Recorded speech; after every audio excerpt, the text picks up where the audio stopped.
Bonjour à toutes et tous et bienvenue dans cette vidéo. Alors, Curator, on en est où? Qu'est-ce que c'est déjà? Parce que le premier devlog était un petit peu radin en information, mais ce n'est pas grave parce qu'aujourd'hui, vous saurez tout sur le projet. Avant qu'on ne se lance, peut-être que certains d'entre vous n'ont pas vu le premier épisode de ces devlogs, de ces journaux de bord, donc qu'est-ce qui se passe? Eh bien, je travaille sur un jeu. Après 10 ans d'utilisation de Unity, j'ai finalement trouvé la motivation de me lancer dans un projet, et celui-là, je compte bien le mener jusqu'au bout. Je vous envoie donc vers le premier épisode si vous ne l'avez pas vu. En ce qui concerne la réalisation de ce deuxième journal de bord, eh bien sachez tout de même que je ne vous ai pas attendu pour avancer sur le projet. Et oui, entre ce que vous avez pu voir dans le premier épisode et la version actuelle du jeu, il y a eu énormément d'évolutions. Donc accrochez-vous, c'est parti pour le deuxième épisode des devlogs de Curator. Alors tel quel Curator en français, ça ne veut pas dire grand chose. En fait, c'est la traduction de conservateur. Alors rien à voir avec la politique, je vous rassure, et c'est justement la raison pour laquelle le nom du jeu n'est pas en français. Curator, ça signifie conservateur de musée. Eh bien, pas de surprise.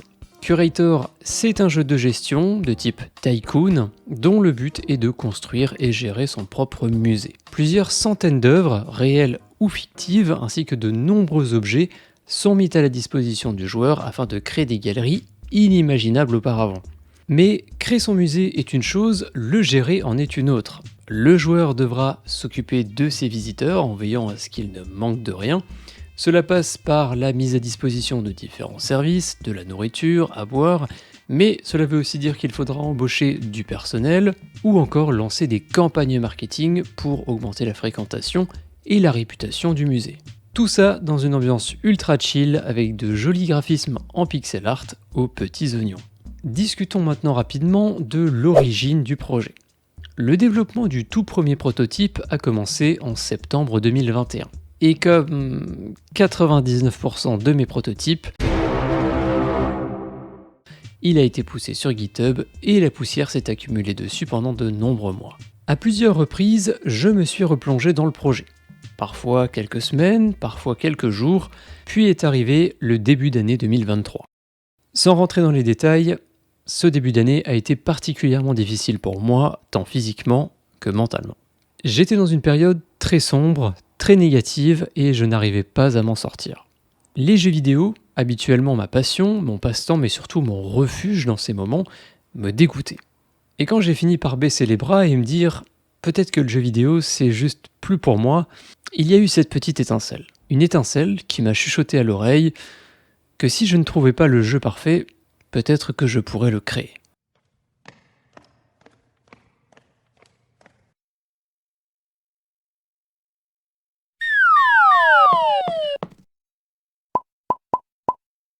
Voilà donc l'histoire de la création de Curator.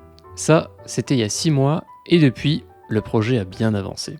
Pour ceux qui se demanderaient pourquoi un jeu de gestion de musée et pas, je sais pas, un aquarium ou un zoo par exemple, eh bien il n'y a pas de secret. Certains d'entre vous le savent, j'ai toujours été passionné par l'art et en particulier la peinture. Je pense qu'on ne peut réaliser un beau projet que si on aime ce sur quoi on travaille.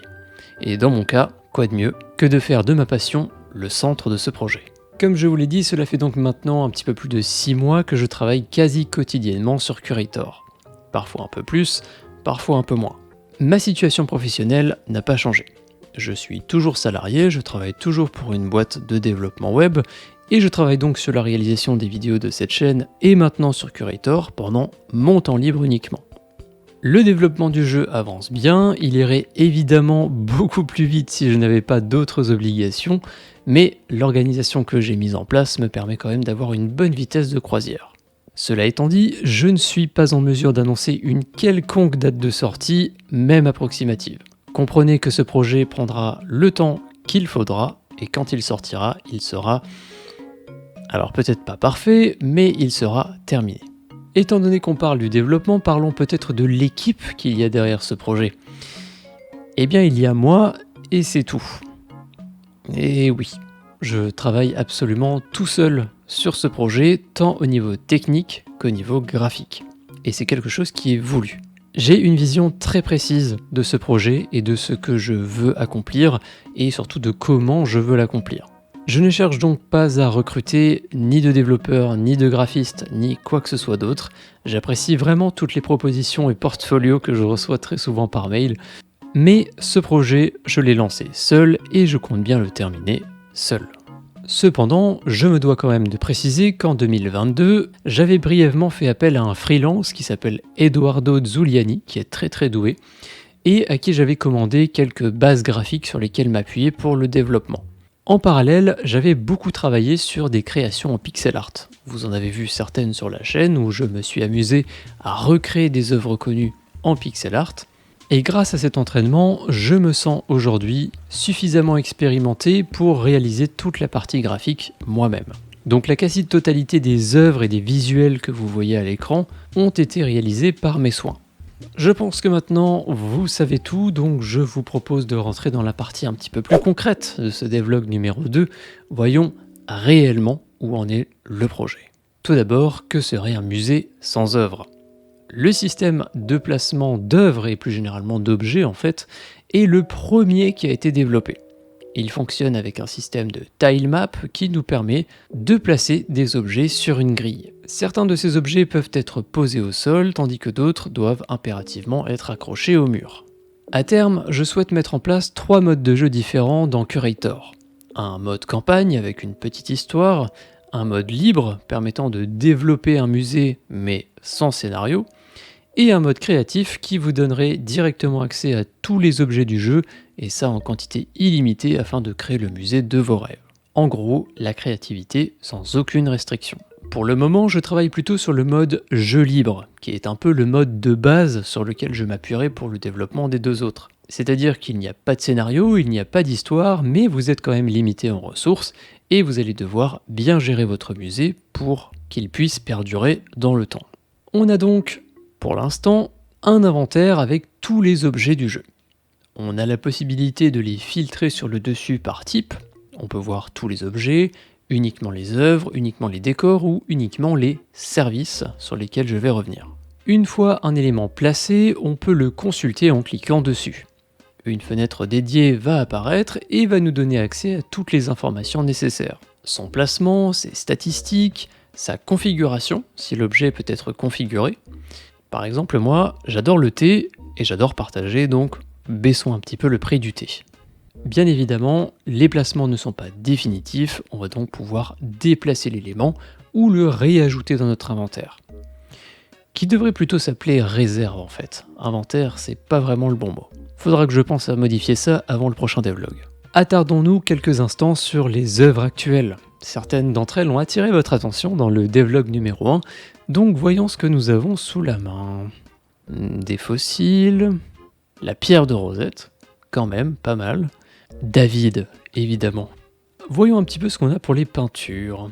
Le déjeuner sur l'herbe, la nuit étoilée, effectivement, l'une de mes préférées. Le baiser de Klimt. Sérieux ? Bon, j'en connais au moins un à qui ça plaira. Blague à part, je continue d'ajouter des œuvres au fil des mises à jour.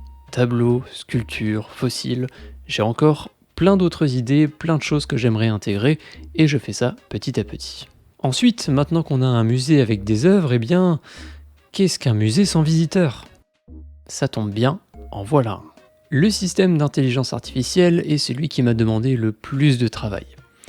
Et bien qu'il soit déjà particulièrement robuste et avancé, il est encore loin d'être terminé. L'utilisation de l'algorithme A-Star permet à chacun des visiteurs d'être totalement autonome. Ils vont pouvoir naviguer de salle en salle et d'objet en objet selon leurs besoins. Rappelons que nous sommes dans un musée, leur priorité est donc de voir de belles œuvres, mais passer la journée à marcher dans un musée, eh bien ça creuse. Lors d'un clic sur un visiteur, tout comme un clic sur un objet, une fenêtre d'inspection apparaît. Et encore une fois, de nombreuses options s'offrent à nous. Jetons un œil à ces statistiques. Ah, je vous l'avais dit. Un petit encas ne lui ferait pas de mal. Ajoutons un distributeur de nourriture à notre musée.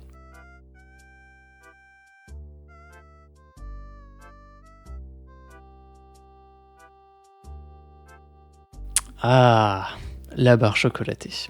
C'est ma préférée. Très bon choix.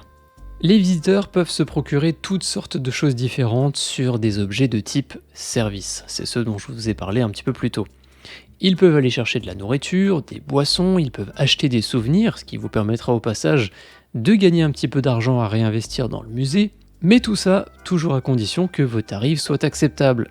Et oui, parce que comme vous l'avez vu tout à l'heure, le thé chez moi n'est pas cher, mais c'est pas avec ça que je vais réaliser des bénéfices. Il existe de nombreuses statistiques pour les visiteurs dont une partie sont cachées aux joueurs, ce qui permet petit à petit de s'approcher d'un comportement quasi unique pour chacun d'entre eux. Dans tous les cas, un visiteur reste un visiteur, il faudra mettre à sa disposition tout ce dont il a besoin, de la nourriture, des boissons, des toilettes, des bancs, etc.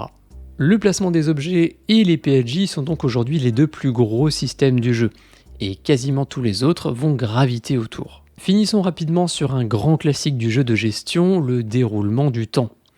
Comme vous l'avez peut-être remarqué dans le coin supérieur gauche, un système de calendrier a été mis en place. En vitesse de base, en x1, une seconde dans la réalité équivaut à 1 minute dans le jeu. Très souvent, les jeux de gestion sont constitués de temps mort, c'est-à-dire de moments où il ne se passe rien d'intéressant et où le joueur est dans l'attente de quelque chose. La construction d'un bâtiment, la formation d'une unité, l'attente d'un moment précis, etc. Curator ne fait donc pas exception à la règle, vous avez également la possibilité d'utiliser les deux boutons sur la droite. L'un vous permet d'accélérer le déroulement du temps en x2 ou en x5, mais il est aussi possible de marquer une pause, ce qui vous permettra de tranquillement aménager une salle sans être embêté par vos visiteurs. Comme vous venez de le voir, le jeu avance plutôt bien, mais il reste encore beaucoup de choses à faire. Voyons un petit peu quelles sont les prochaines étapes.